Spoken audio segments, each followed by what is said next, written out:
I think sorcerers in D&D are dumb. Now, I already see, yeah, all right, reaction, I love it. Listen, why are they charisma casters? Charisma has nothing to do with bloodline. I've run numerous games throughout the years, and maybe I've had 3 sorcerers in my games who play charismatic personality individuals. Most sorcerers, from my understanding, are dealing with bloodline, and I cannot think how charisma deals with that at all. And it's a little bit of a mistake, at least on my end, that Wizards of the Coast missed out on the 2024 update, that sorcerers should be Constitution casters. I know that's not 100% a wild idea. That's been thrown out within the TTRPG space for a while now, but you're already a squishy sorcerer. Now you are focusing on con, and now you're a little bit of a beefy caster. So yes, if you are the product of a dragon, someone in your family had to have a high con modifier. I'm just speaking above table.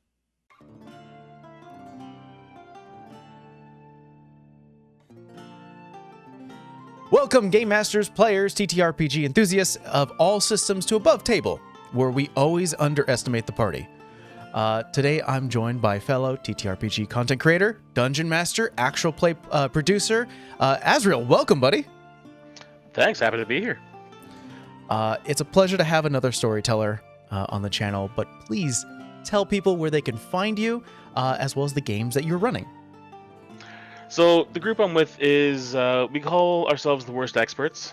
Notably, we spell it W-U-R-S-T, because we're just the worst at absolutely everything. Right now, we've been playing together for, I think this January is going to be 2 years. And we started just recording our sessions just for our own personal references.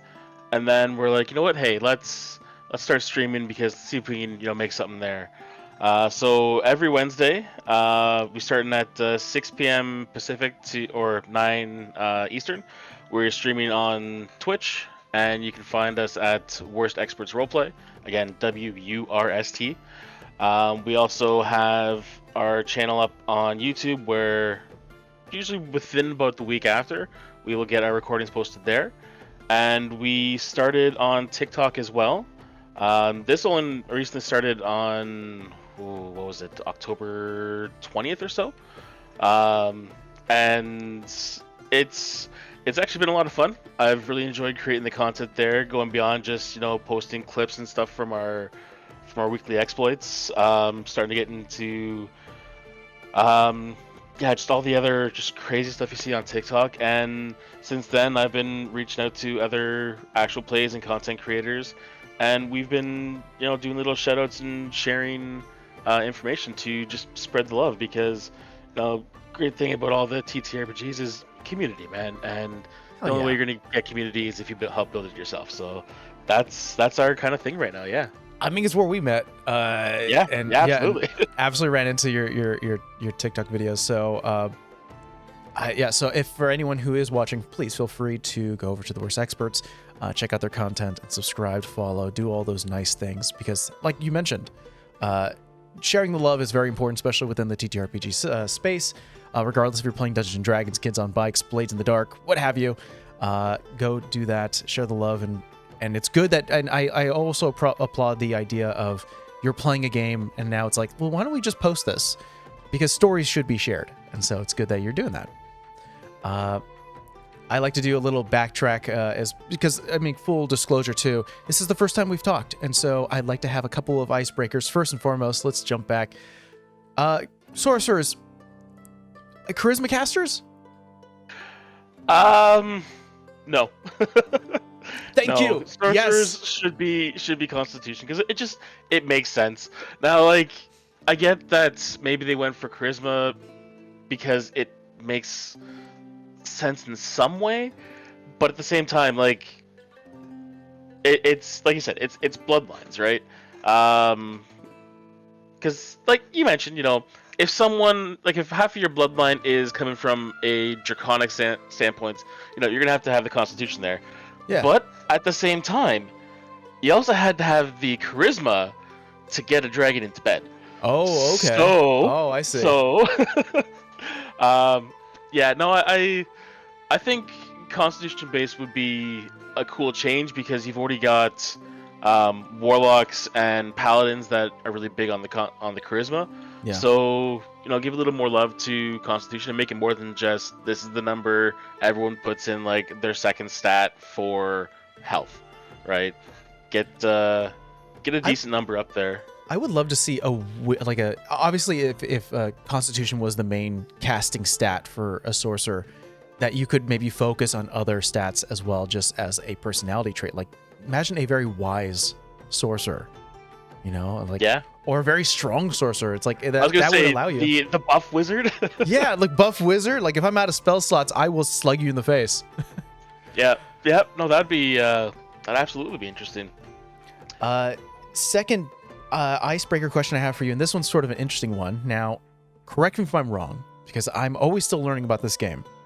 But regardless of shade, all dragons, regardless of shade, share that very Arthurian template, where it's like the large wings, quadrupedal stance, long neck, kind of like the things you would see in like medieval like shields and emblems. Mm-hmm. Now that's a D&D dragon. I think we all know that. Yes. If you were to, this question to you, if you were to introduce Eastern dragons, more serpentine versions, would you give them the same stat block? Ooh, that is interesting. I've never actually thought about that. Yeah. I think it would. I think the biggest problem is they don't have wings. Yeah, but they still do fly, right? So They still do fly. I would kind of see it as more, maybe a faster speed because now their flight is based on magic. Okay. Right? Maybe less constitution because anytime you see those Eastern dragons, they're always a little slimmer. But maybe more wisdom. Oh yeah. Yeah. Right? Still, insanely powerful because a dragon's a dragon. Except if you get into like Game of Thrones, those are absolutely wyverns. I'm sorry, I just gotta say it. But that's another subject we'll jump on for a hot second. And it's not the fact that those are not dragons but wyverns, but is it wyvern or wyverns? I've always gone wyvern. I've heard it both ways. It's like caramel and caramel. Tomato. Yeah. Yeah, it's whatever floats your boat, right?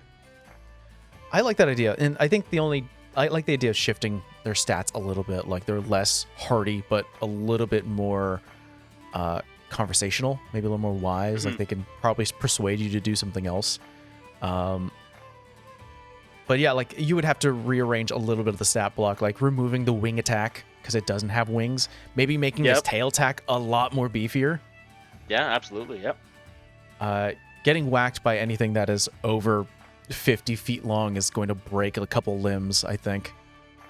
Well, then you figure like the tail attack for like the typical Western dragon, like it starts from the end of the torso and moves up from there. Yeah. Whereas like a dragon like that, it's getting its whole body into that. So if you're thinking a dragon of that size is like thousands of pounds, like it's getting some serious power behind that. Yeah. You're going flying and not in a good way.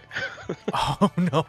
I also like the idea because I've seen images of Eastern dragons, but I like the idea that some Eastern dragons could have different colors, much like a Western dragon would have. So like not changing the stat block too much, but you're like, oh, you find a silver, Eastern long serpentine dragon.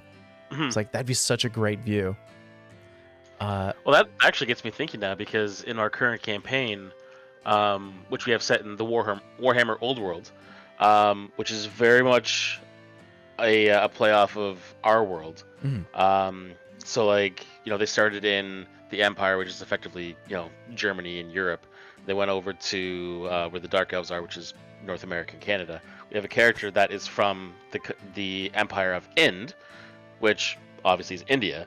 So then you start getting into like all that Eastern stuff there. So maybe if the campaign moves east, maybe they run into these new dragons. So now you're giving me something to think about. Yeah, put down notes. Well, speaking of your campaigns, I think it's right to transition to that. So the campaign that you play in, the Wurst Experts, is set in Critical Role's Exandria, if I'm, did my research correctly. Yep. Specifically in the Shattered Teeth. Yes. Now, Yes. I did my math, and the first episode of the Wurst Experts was uploaded last year in September on the 23rd. And as you mentioned, it also takes like a week, between game time and then release schedule. Bell's Hells in Critical Role's current campaign also arrived at the Shattered Teeth at the same year and month. Well, see, there's a bit of a disconnect there. Because when we started recording, we didn't have the Wurst Experts channel. So the first videos that got uploaded were to my personal YouTube. So it was before. So it was like January of 22 is when we first started putting these together. So I'd love to have that connection of, how's Bell? I'm not caught up on Critical Role. I'm getting into campaign 2. So I finished campaign 1 like a month ago, and I loved it. Vox Machina is amazing. I love the show too. So I'd love to have that connection with the third campaign there. But no, we've been going at it for this January is going to be 2 years, and one of the things we said is Vox Machina, Mighty Nine, all of that don't exist in this run through of Exandria. So all of their events, shenanigans, everything that happened there isn't there. And then we just kind of did our own thing there. And I know specifically, and the fact that you did this, in January instead of the release date, which was September, also talks a lot because I know we were both DMs. There's prep time before campaigns, making characters, getting the rough overlay of a story, making NPCs and locations, things like that.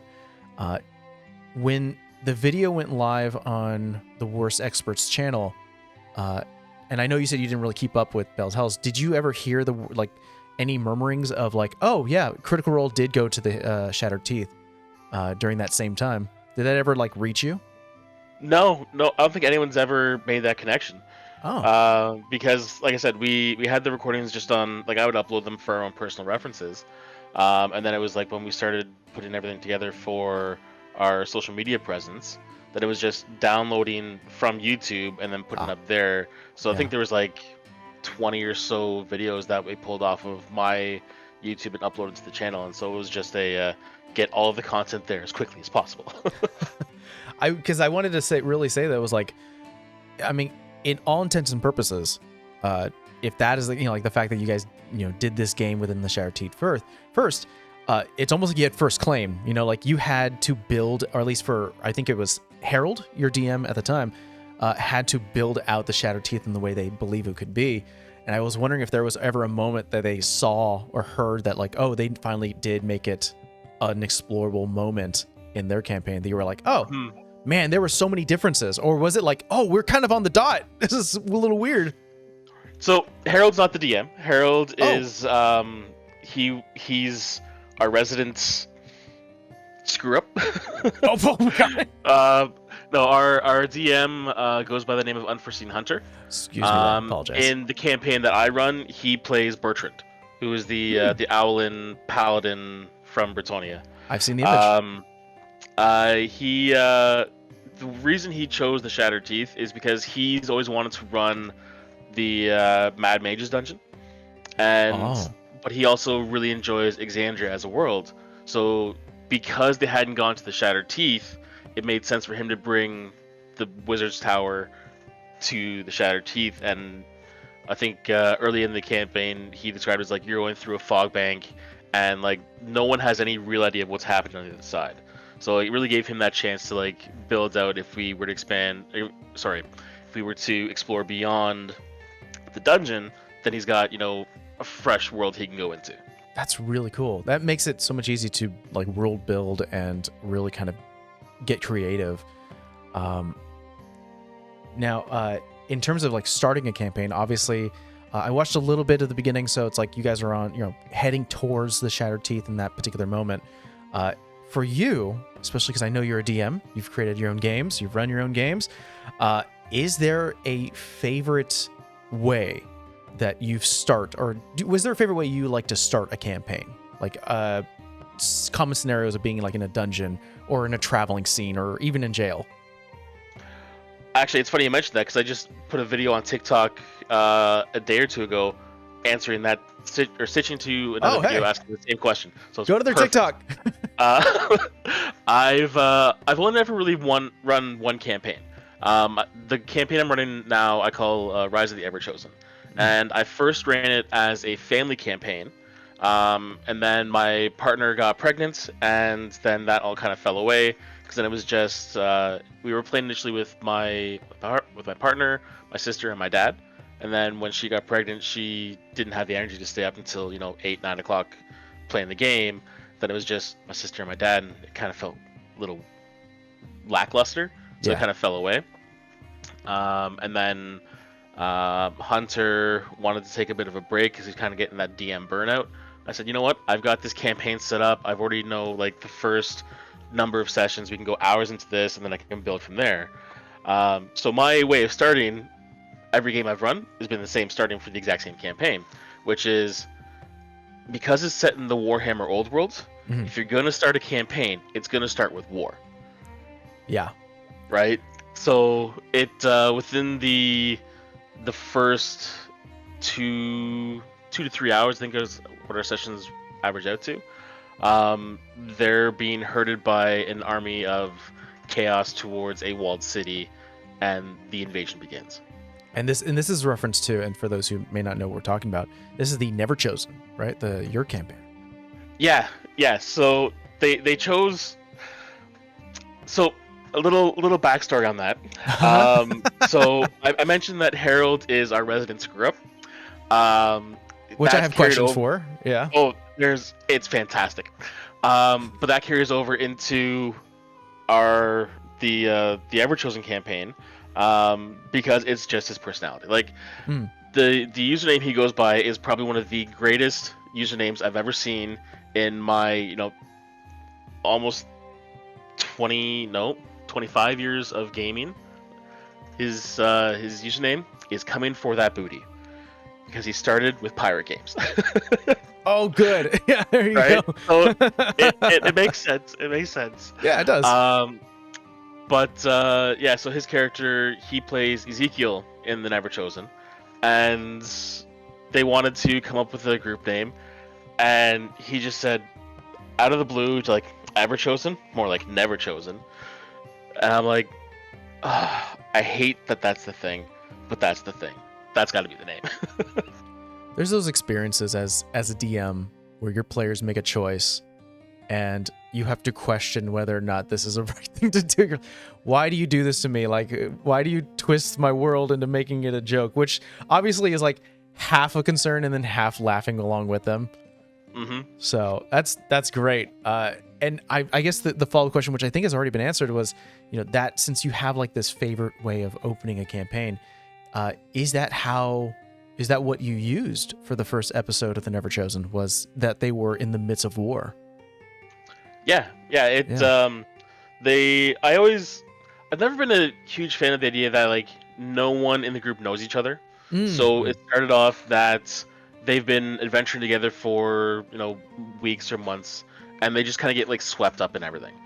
So how the campaign starts is they are exploring through the northwestern areas of the Empire, and they're doing like the usual adventure things. Like I started them at level 5, so they've been working together for some time, and like they're protecting villages from bandits and raids and all that stuff. And then just as they're walking through to the next village, this heavily wounded older man comes over a hill and falls dead at their feet, but before he dies, gets out the words, "Chaos is coming." Oh, like, okay, what's that mean? So they go the direction he came from, and Bertrand, who's an Owlin, flies up to sea, and he sees, as far as the eye can see, just this massive swirling horde of advancing monsters and warriors and demons, and it's just horizon wide.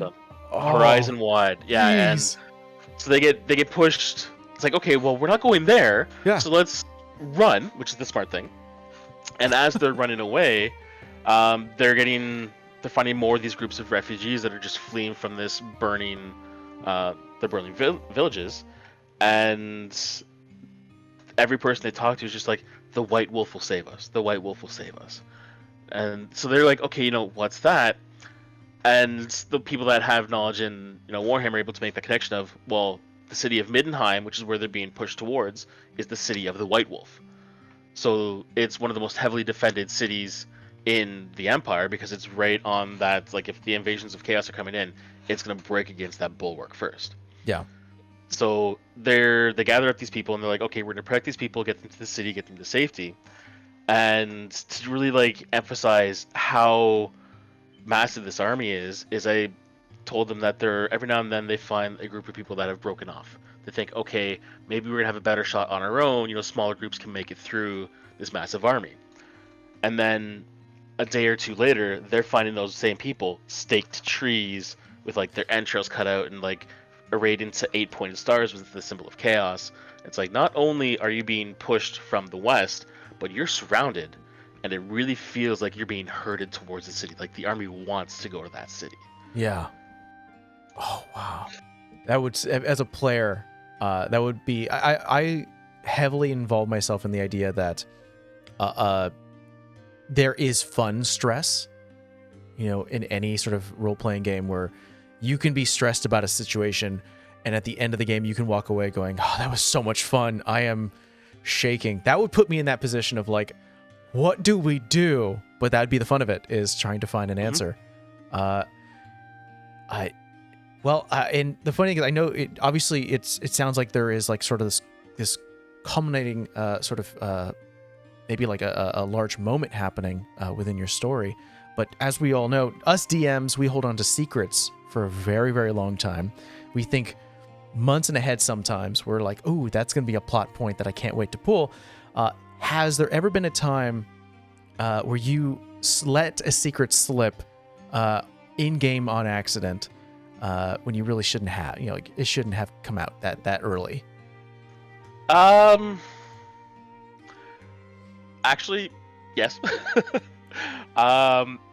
They like once they get to the city, they do run into the BBEG, and they have that moment of like he's like a quick rundown on it is when they get to the city, the attack starts. They get assigned by the city because they're capable fighters. Yeah. Go to the temple and defend because there's powerful artifacts.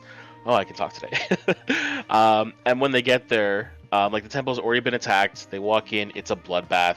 There's some bad guys in there, a couple CR1, CR2 baddies. Quick fights, nothing major. They get down to the basement and they run into some heavily armored warriors, and they get that first taste of like, these are warriors of chaos. So that's a fight. They get through that, and they find this secret door that leads into the chamber that has the artifact that they're there to protect, and the bad guy's already there. And Ezekiel's like, all right, well, I've been pretending to be a rogue this entire time. I'm gonna let slip that I'm actually a warlock. He's like, I'm gonna fire off an Eldritch Blast, and he rolls pretty great for it. He rolls a 24 and goes, does 24 hit? I said miss. He goes, oh no. So you got that feel like right away. It's like, this is someone that's gonna mess you up, right? Yeah. And like he's just like flat out avoiding them. The paladin goes in and gets, I think, like 2 crits in a row, and the crits that we use are you get your max damage plus dice. So he, in like 1 round of combat, puts in like 80 points of damage, and the dude doesn't even turn around, gets what he's there for, and then bamps out. And so after that, they're trying to figure out like who he is, what's going on, and they find out that he is trying to become the Everchosen and take on the mantle of the Lord of End Times and just destroy the world, right? Classic bad guy stuff. Yeah, of course. You have to have him. And anytime I've mentioned him, it's always been the Everchosen, right? He's trying to be the Everchosen. So they go to get a little more information from some elves, and instead of saying Everchosen, I say Arcane. And they're like, you've never told us his name before. Like, I must have. I'm sure I have. Like, oh no. You've never mentioned his name. It's like, Well, then the elves know more than you do. His name is Arcane. Surprise! That's a good recovery, honestly. That's a great like you're meeting with people who might have more details. That covers my folly. We're moving on.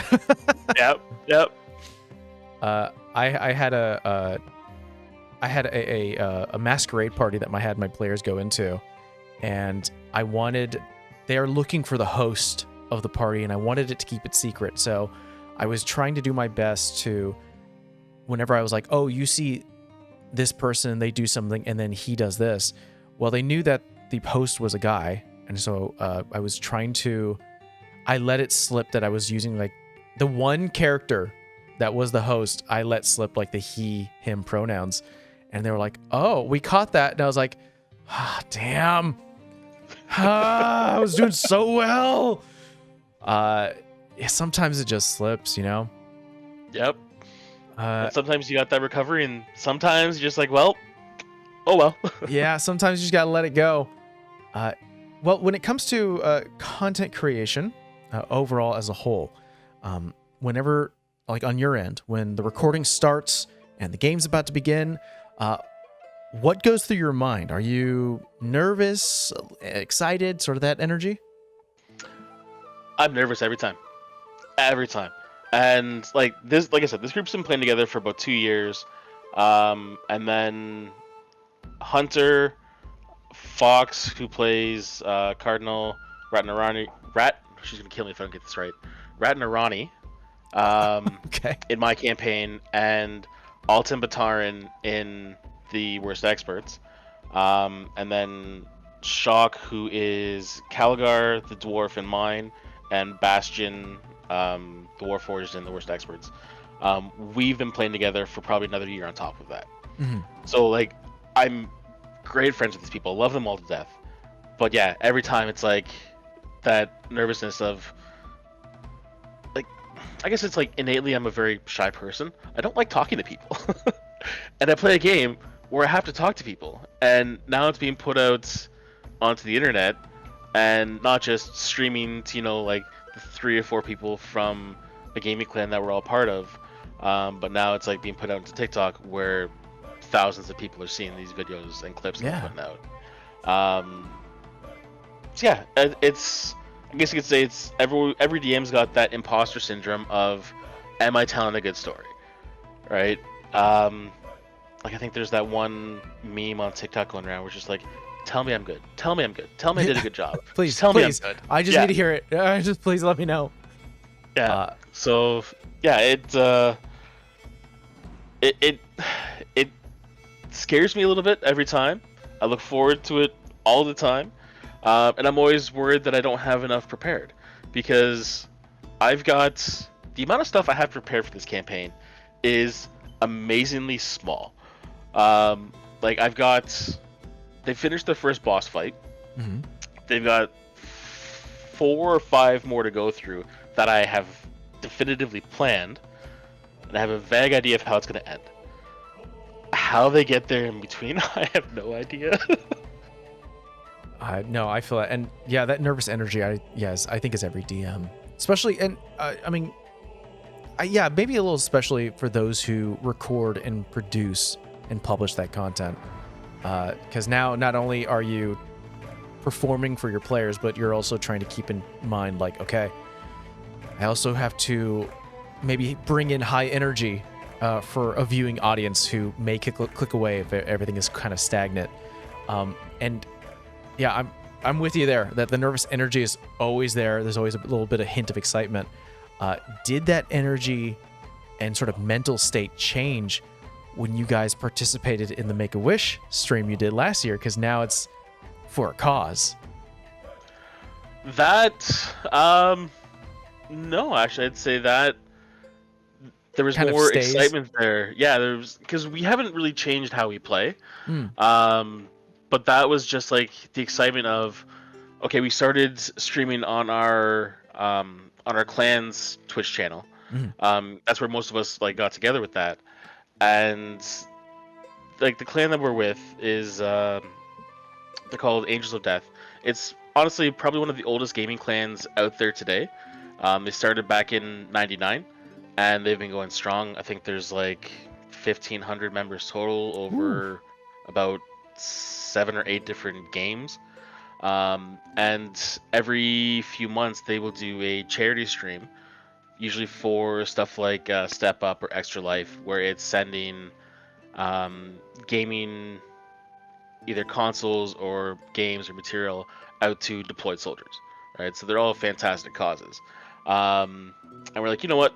Because most of us are part of this clan, let's do our stream there, and then Make a Wish has their branch that looks for D&D streams specifically Hmm. to, if they have that phone, get in touch with them. And because they saw us streaming D&D, and they went through the history and saw AOD does all of these charity streams, and then most charity streams they're raising like $3, $4, $5,000. Let's put those two together, and let's get them to do a stream for Make a Wish. Yeah. They said the one stipulation is that D&D game needs to be for at least 6 hours. Whoa. And we're Jeez. like, we play for 2.5 to 3 hours a night. You want us to do 6? Okay. And yeah, so it was an amazing time. That's a That I marathon. find that it's yeah, and the worst part about it for me is at the time I was actually out of town, training to learn heavy machinery.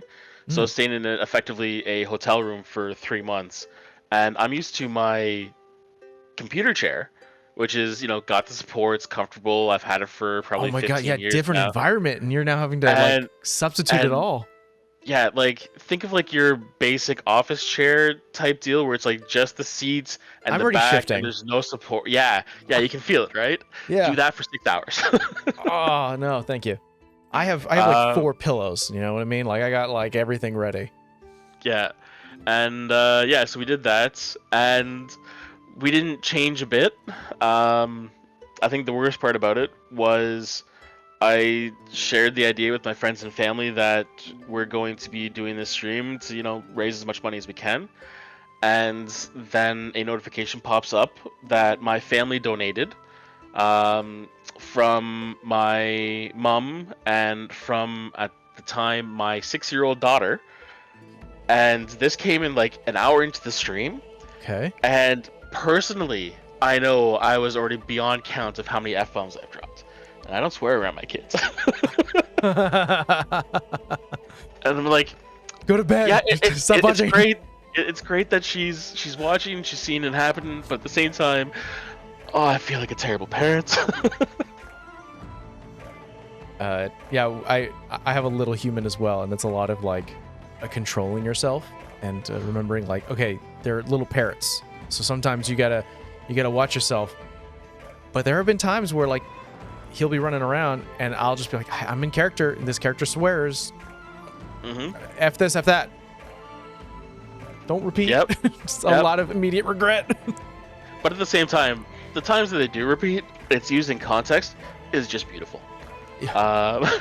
Like there was, so I've got 2 daughters. One is 7, the other one is 2.5, and she was watching Frozen 2, and there's a part in Frozen 2 where Olaf is explaining the events of the first movie.